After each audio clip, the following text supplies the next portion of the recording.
नमस्कार दोस्तों, मेरा नाम है विजय कुमार। आप देख रहे हैं कॉमिक्स पिटारा चैनल को।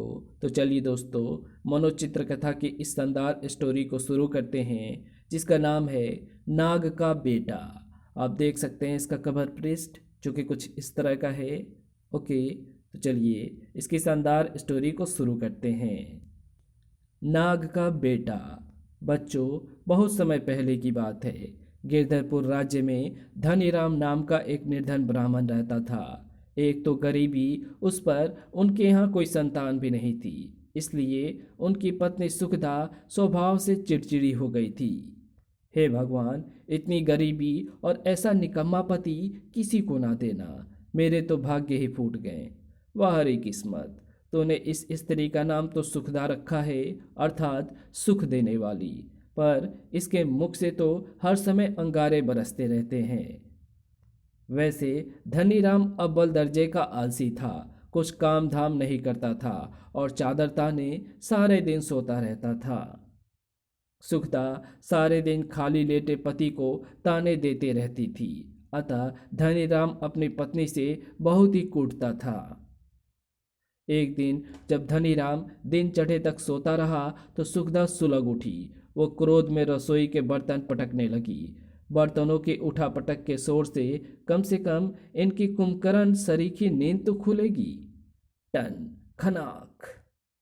लेकिन धनीराम फिर भी नहीं उठा। ये देखकर सुखदा झल्लाती हुई उठी और जाकर धनीराम के ऊपर से चादर खींचते हुए बोली, घर में अन्न का एक दाना भी नहीं है और तुम्हें सोना सूझ रहा है। क्यों परेशान कर रही हो? बड़ी मीठी नींद आ रही है, सोने दो। कहते हुए धनीराम ने फिर चादर तानी और करवट लेकर सो गया। अब तो सुखदा के गुस्से का कोई और छोड़ ना रहा। चलो उठो, अब ऐसे नहीं चलेगा। थैला उठाओ और कहीं से कुछ दान दक्षिणा लेकर आओ ताकि घर में चूल्हा जल सके। सुखदा ने उसके ऊपर से पुनः चादर खींच ली। अब धनीराम चौंक कर उठा। क्या मुसीबत है, 2 घड़ी चैन से सोने भी नहीं देती। बड़बड़ाते हुए वो चरपाई पर से उतरा और थैला उठाकर घर से निकल गया। सबसे पहले वो श्यामू लुहार के पास पहुंचा। लुहार भाई, कुछ दान दक्षिणा मिलेगी? धनीराम, माना कि तुम ब्राह्मण हो, पर इसका ये मतलब तो नहीं कि लोगों से इस प्रकार भीख मांगते फिरो। और फिर दान दक्षिणा पाने का हकदार तो वो ब्राह्मण होता है जिसे ब्राह्मण के समस्त कर्मकांड एवं पूजा पाठ आते हो, जबकि तुम्हें तो कुछ भी नहीं आता। जाओ आगे बढ़ो, यहाँ से तुम्हें कुछ नहीं मिलेगा। श्यामू लुहार की फटकार सुनकर पंडित धनीराम वहाँ एक पल नहीं रुका और आगे बढ़ गया। इसके बाद उसने कई घरों से दक्षिणा मांगने का प्रयास किया, लेकिन हर जगह उसे दक्षिणा के स्थान पर फटकार ही मिली। ये देखकर उसने सोचा, अपने राज्य में किसी ने मुझे दक्षिणा तो क्या, जरा सी घास तक नहीं डाली। क्यों ना पास के नगर बिराजूपुर जाकर वहां से ही कुछ दान दक्षिणा इकट्ठी कर लाऊं। ये सोचकर धनीराम बिराजूपुर की ओर चल पड़ा। राह में एक जंगल पड़ता था। चलते चलते धनीराम उसी जंगल में जा पहुंचा। प्यास लग रही है, सरोवर के पानी को पीकर प्यास बुझानी चाहिए। धनीराम ने सरोवर का पानी पीकर प्यास बुझाई। फिर थकान मिटाने के लिए सरोवर के किनारे खड़े पेड़ के नीचे लेट गया। आलसी तो वो था ही, अतः लेटते ही उसे नींद ने आ घेरा। धनीराम पूरे दिन सोता रहा। शाम को जब पहाड़ी कौवे ने उस पर आकर काँव काँव की तो उसकी नींद खुली। काँव काँव। ओह, थकान उतारने के चक्कर में मेरा सारा दिन तो यहीं बीत गया। अब दिन छिपे बिराजपुर जाकर क्या करूँगा? लेकिन खाली हाथ घर जाऊँगा तो सुखदा फिर मेरी जान खाएगी। अब मैं क्या करूँ, घर जाऊँ या नहीं? धनीराम इसी सोच विचार में था, तभी उसकी दृष्टि सिरहाने रखे अपने थैले पर पड़ी। ओह, थैले में सर्प घुस रहा है। सर्प थैले में घुसकर बैठ गया तो धनीराम के दिमाग में एक विचार आया। थैले में सर्प घुसा बैठा है, क्यों ना थैले का मुंह कसकर बांध दूं और घर जाकर यही थैला सुखदा को दे दूं। वो जैसे ही थैले को खोलेगी, थैले में से सर्प निकलकर उसे डस लेगा।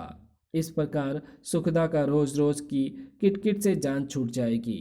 तब मैं अकेला रह जाऊंगा। मेरा क्या है, मैं तो कहीं भी इधर उधर जाकर अपना पेट भर सकता हूँ। ये सोचकर उसने थैला उठाया और कसकर उसका मुंह बांध दिया। तत्पश्चात थैले को लेकर वो वापस गिरधरपुर की ओर चल पड़ा। जैसे ही वो अपने घर पहुंचा, उसे देखते ही सुखदा ने कहा, वापस लौटने में बड़ी देर कर दी। दान दक्षिणा में कुछ लाए? तभी धनीराम सुखदा की ओर थैला बढ़ाता हुआ बोला, लो सुखदा, आज तो बहुत सारी दान दक्षिणा मिली है। लो, थैला खोलो और जल्दी से खाने के लिए कुछ बनाओ, बहुत भूख लग रही है। सुखदा ने उससे थैला ले लिया। सुखदा ने जैसे ही थैला खोला, फुस, हाय, सांप! थैले में सांप को देखकर सुखदा के हाथ से थैला छूट गया और वो थर थर कांपने लगी। दूसरी ओर सर्प थैले में से निकलकर एक ओर चल पड़ा। ओह, सर्प तो दूसरी ओर जा रहा है। मेरी तो सारी योजना ही असफल हो गई। सर्प ने तो सुखदा को नहीं डसा। लेकिन अगले ही पल चमत्कार हुआ। ओह, ये क्या चक्कर है! सर्प में से किरणें फूट रही हैं। सारा घर चंदन की सुगंध से भर गया। तभी, ओह, इस रोशनी में तो कुछ भी दिखाई नहीं दे रहा है। ये सब क्या है? सारे में रोशनी की किरणें फैल गई। कुछ देर बाद जब रोशनी का उजाला छटा तो वाह वाह, बच्चा! ये कहाँ से आया? सर्प कहाँ गया? दोनों आश्चर्य से बच्चे की ओर देखने लगे। तभी आकाशवाणी गूंजी, सुखदा, धनीराम, सोच क्या रहे हो? बच्चे को उठाओ। आज से तुम दोनों इस बच्चे के माता पिता हो। आकाशवाणी सुनकर सुखदा आगे बढ़ी और उसने बच्चे को गोदी में उठा लिया। कितना प्यारा बच्चा है! कहते हुए सुखदा ने बच्चे का मुंह चूम लिया। ये देखकर धनीराम ने सुखदा से कहा, सुखदा, आज से यह हमारा बेटा है। आ, अब हम ही इसका लालन पालन करेंगे। हाँ स्वामी। उसी रात धनीराम ने सुखदा को सच्चाई बताते हुए कहा, सुखदा, मुझे माफ कर दो। मैंने तुम्हें मारने के लिए ही थैले में सर्प बंद करके लाया था। जो हुआ उसे भूल जाओ स्वामी। ये क्यों नहीं सोचते कि ना तुम थैले में सर्प बंद करके घर लाते, ना हमें यह चांद सा बेटा मिलता। सो तो है सुखदा, बस तो अपने मन से गलानी निकाल दो। सुखदा और धनीराम बड़े प्यार से उस बच्चे के लालन पालन करने लगे। बच्चे का नाम उन्होंने नागेश रखा। नागेश शुक्ल पक्ष के चंद्रमा की तरह तेजी से बढ़ने लगा। जो भी नागेश को एक बार देखता, देखता ही रह जाता। धनीराम, तुम्हारा बेटा बड़ा खूबसूरत है। जाओ जाओ, कहीं ऐसा कहकर नजर ना लगा देना मेरे बेटे को। धनीराम ऐसा कहकर नागेश को अपनी छाती से चिपटा लेता। अब आसपास के लोग स्वयं आकर धनीराम के घर पर दान दक्षिणा दे जाते। कोई दान में अन्न फल इत्यादि लाता तो कोई दक्षिणा में धन दे जाता। ये देखकर धनीराम सुखदा से कहता, सुखदा, नागेश बेटा तो हमारे लिए बहुत ही सौभाग्यशाली सिद्ध हुआ। पहले जो लोग हमें दान दक्षिणा के नाम पर धुतकार कर भगा देते थे, अब वही लोग स्वयं यहीं पर आकर हमें दान दक्षिणा दे जाते हैं। आप ठीक कह रहे हैं स्वामी। नागेश सचमुच ही हमारे लिए शुभ सिद्ध हुआ है। अब सुखदा और धनीराम के दिन सुखपूर्वक बीतने लगे। सुखदा, जैसे हमारे दिन फिरे हैं वैसे सबके दिन फिरे। जब नागेश पूरे 5 वर्ष का हुआ तो एक दिन गिरधरपुर के राजा महेश देव के 2 सिपाही धनीराम के पास आए। धनीराम, तुम्हें हमारे महाराज ने अपने महल में बुलाया है। मुझे भला मुझसे महाराज को क्या काम हो सकता है? धनीराम सोच में पड़ गया। ये देखकर सिपाही पुनः बोला, क्या सोचने लगे धनीराम? घबराने की कोई बात नहीं है। बात यह है कि हमारे महाराज 5 पंडितों को 5-5 बीघा जमीन दान में देना चाहते हैं। उन्होंने इस कार्य के लिए राज्य के 5 पंडितों को चुना है। उन्हीं 5 पंडितों में तुम्हारा भी नाम है। ओह, ये बात है। तब तो मैं तुम्हारे साथ अभी चलता हूँ। धनीराम जल्दी से तैयार होकर सैनिकों के साथ चल पड़ा। धनीराम सैनिकों के साथ राज दरबार में पहुंचा। ओह, यहाँ तो मुझसे भी पहले पंडित दीनानाथ, पंडित रामानुज, पंडित बद्रीनाथ प्रसाद एवं पंडित हरि सुखलाल उपस्थित हैं। इसका मतलब है कि मुझे और इन चारों पंडितों को ही राजा महेश देव 5-5 बीघा जमीन दान में देने वाले हैं। पांचों पंडितों को अपने सामने उपस्थित देखकर राजा महेश देव बोले, आप लोग सोच रहे होंगे कि आज अचानक ही हमें 5-5 बीघा जमीन देकर जमीन विशेषकर आप लोगों को ही दान में देने की क्यों सूझी। अतः आप लोगों को और अधिक विस्मय में ना डालते हुए मैं आपको इसका कारण बताता हूँ। इतना कहकर राजा महेश देव चुप हो गए। फिर कुछ सोचकर आगे बोले, कल रात हमें स्वप्न में हमारे स्वर्गीय पिताजी महाराज राजा दुर्गेश देव जी ने दर्शन देकर कहा कि मैं गिरधरपुर राज्य के 5 पंडितों, पंडित दीनानाथ, पंडित बद्रीनाथ प्रसाद, पंडित धनीराम, पंडित हरसुखलाल एवं पंडित रामानुज को 5-5 बीघा जमीन दान में दूं। ऐसा करने से मेरे एवं राज्य का कल्याण होगा। स्वप्न में दिए गए पिताजी महाराज के निर्देश को पूरा करने के लिए ही हम आप लोगों को 5-5 बीघा जमीन दान में देने की घोषणा करते हैं। महाराज की जय हो। धनीराम सहित पांचों पंडित राजा महेश देव की जय जयकार कर उठे। तब राजा महेश देव ने उन पांचों से आगे कहा, आप लोगों को जमीन दान में देने के साथ साथ हम आप लोगों को एक आदेश भी दे रहे हैं। हम आप लोगों को जो भी जमीन दान में दें, उस जमीन पर आप पांचों को स्वयं खेती करनी होगी। यदि भूमि खेती की योग्य ना हो तो उसे उपजाऊ बनानी होगी। यदि आप लोगों ने हमारा ये आदेश नहीं माना तो हम आपको दंडित करेंगे। जो आज्ञा महाराज, हमें आपका हर आदेश स्वीकार है। तब राजा महेश देव ने 5 सैनिकों को बुलाकर आदेश दिया, प्रत्येक पंडित के साथ एक सैनिक जाकर पंडितों को वो भूमि दिखा जाए जो भूमि हमने इन्हें दान में दी है। जो आज्ञा महाराज। अब महेश देव ने पुनः पांचों पंडितों से कहा, आप लोगों को खेती करने के लिए यदि धन की आवश्यकता हो तो आप लोग निसंकोच उसी समय हमसे धन ले सकते हैं। जी महाराज। तब पांचों सैनिक एक एक पंडित को अपने साथ लेकर राज दरबार से चले गए। धनीराम को लेकर उसके साथ वाला सैनिक राज्य की सीमा पर स्थित एक बंजर स्थान पर पहुंचा। इसी स्थान की 5 बीघा जमीन तुम्हें महाराज ने दान में दी है धनीराम।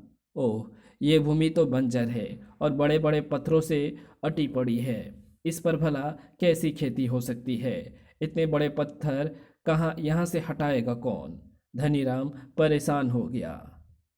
महेश देव द्वारा दान में मिली भूमि को देखकर जब धनीराम अपने घर वापस लौटा तो बहुत परेशान था। उसे परेशान देखकर सुखदा उससे बोली, क्या बात है स्वामी, आप कुछ परेशान से हैं। आप तो राजा महेश देव के पास 5 बीघा जमीन दान में लेने के लिए गए थे। क्या उन्होंने आपको जमीन दान में नहीं दी? नहीं, ऐसी बात नहीं है सुखदा। महाराज ने मुझे 5 बीघा जमीन दान में दी तो है, लेकिन जो जमीन उन्होंने मुझे दान में दी है वो खेती करने की योग्य नहीं है। कहते हुए धनीराम ने पथरीली जमीन के बारे में सुखदा को बताया। सुनकर सुखदा भी चिंतित हो उठी। इससे तो जमीन दान में नहीं मिलती तो ज़्यादा अच्छा था। अब यदि उस भूमि पर खेती करें तो कैसे करें, और यदि उस भूमि पर खेती ना करें तो राजा के कोप का भाजन बनना पड़ेगा। कुछ समझ में नहीं आ रहा सुखदा कि करें तो क्या करें। उन दोनों को परेशान देखकर नागेश ने धनीराम से कहा, पिताजी आप परेशान ना हो। उस पथरीली बंजर जमीन को उपजाऊ बनाना तो मेरे बाएं हाथ का खेल है। बेटा तुम तो अभी बहुत छोटे हो, तुम भला क्या कर सकते हो। पिताजी आप मुझे इसी समय उस स्थान पर ले चलिए जहाँ की भूमि आपको राजा महेश देव ने दान में दी है, फिर देखना मेरा चमत्कार। बेटा नागेश, मेरी समझ में तो तुम्हारी बात बिल्कुल भी नहीं आ रही है। आज तुम कैसी बहकी बहकी बातें कर रहे हो, कहकर धनीराम हैरान सा उसकी ओर देखने लगा। धनीराम को अपनी ओर देखते पाकर नागेश ने उससे कहा, पिताजी, मैं बहकी बहकी नहीं बल्कि सच बात कर रहा हूँ। आप मुझे जल्दी से उस जगह पर ले चलिए। नागेश बार बार उस स्थान पर जाने की जिद करने लगा। अतः उसके जिद से परेशान होकर धनीराम ने उससे कहा, ठीक है बेटा, तुम नहीं मानते हो तो चलो मेरे साथ, मैं तुम्हें वो जमीन दिखा कर लाता हूँ। चलिए पिताजी, मैं भी तुम दोनों के साथ चलूंगी। धनीराम नागेश और सुखदा को साथ लेकर उस पथरीले स्थान पर पहुंचा। पिताजी, क्या यही है वो जमीन जिसे राजा महेश देव ने आपको दान में दिया है? हाँ बेटा, इस जमीन पर खेती करना तो लोहे के चन्ने चबाने जैसा है। फिक्र मत करो माँ, लोहे के ये चन्ने मैं चबाऊंगा। पता नहीं अब नागेश क्या करेगा। फिर नागेश एक विशाल पत्थर के समीप पहुंचा। वो नीचे झुका और उस पत्थर को उठाने का उपकरण करने लगा। ये देखकर सुखदा एवं धनीराम भय से चिल्लाए, बेटा, ये तुम क्या कर रहे हो? पीछे हट जाओ वरना पत्थर के नीचे दब। लेकिन बाकी के शब्द उन दोनों के मुंह में ही रह गए, क्योंकि नागेश ने उस विशाल पत्थर को अपने हाथों पर उठा लिया। ये क्या चमत्कार है! नन्हे नागेश ने इतना विशाल एवं वजनी पत्थर कैसे उठा लिया? अरे! सुखदा और धनीराम हक्के बक्के से नागेश की ओर देखने लगे। उधर नागेश उस पत्थर को उठाकर दूसरी ओर चल दिया। बहुत दूर जाकर उसने उस पत्थर को फेंक दिया और वापस पथरीली भूमि की ओर लौट गया। वापस लौटकर उसने एक पेड़ को उखाड़ा और उसे उठाकर फेंकने के लिए चल दिया। लगता है नागेश कोई तिलस्मी बच्चा है। सुखदा और धनीराम हक्के बक्के से एक ओर खड़े रहे। शाम होते होते नागेश ने उस भूमि को पत्थर एवं कटीली झाड़ियों से रिक्त कर दिया। देखा पिताजी, मैंने किस प्रकार इस जमीन की कायाकल्प कर दी है। बेटा, तुमने तो सचमुच ही चमत्कार कर दिखाया है। लेकिन बेटा, मुझे एक बात सच सच बताओगे? कौन सी बात पिताजी? सही यही कि तुम कौन हो। कोई साधारण मनुष्य तो ऐसा कठिन कार्य नहीं कर सकता। सुनकर नागेश उदास हो उठा। ये देखकर सुखदा ने उससे कहा, क्या हुआ बेटा, अपने पिता की बात सुनकर तुम उदास क्यों हो गए? माँ, पिताजी ने ये सब पूछकर मेरे जख्मों को कुरेद दिया है। पिताजी की बात सुनकर मुझे अपने पिता एवं परिवार की याद आ गई। तुम्हारे पिता? तुम्हारा परिवार? ये तुम क्या कह रहे हो बेटा? क्या तुम्हें याद है कि तुम्हारे असली पिता एवं परिवार कौन सा है? हाँ पिताजी। तो बेटा, हमें अपने पिता एवं परिवार के बारे में बताओ। तब नागेश ने कहा, मैं नागलोक के राजा विषधर का पुत्र नीलधर हूँ। क्या? हाँ, मैं सच कह रहा हूँ। यदि तुम्हारी बात सच है बेटा, तो तुम हमारे बेटे के रूप में पृथ्वी लोक पर हमारे यहाँ क्यों रह रहे हो? माँ, ये एक दुख भरी कहानी है, फिर भी मैं आपको बताता हूँ। सावन में नाग पंचमी की रात को नागलोक के सभी निवासी पृथ्वीलोक पर सरोवर के तट पर स्थित शिव मंदिर में शिव की पूजा करने के लिए आते हैं।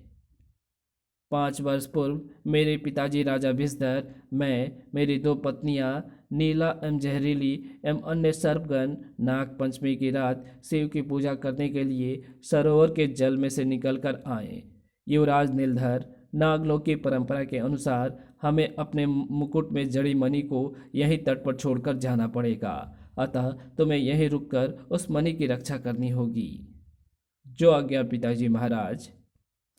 इस कहानी को यहीं समाप्त करते हैं। इसके आगे कहानी पढ़ेंगे इसके पार्ट 2 में। तो मिलते हैं इसके दूसरे पार्ट में। तब तक के लिए बाय। अगर आपको ये वीडियो पसंद आई हो तो इस वीडियो को लाइक शेयर कमेंट्स ज़रूर कर देना। चैनल पर नए हो तो चैनल को सब्सक्राइब कर ऑल नोटिफिकेशन को सिलेक्ट ज़रूर कर लेना। तो मिलते हैं आपसे इसके दूसरे पार्ट में। तब तक के लिए बाय।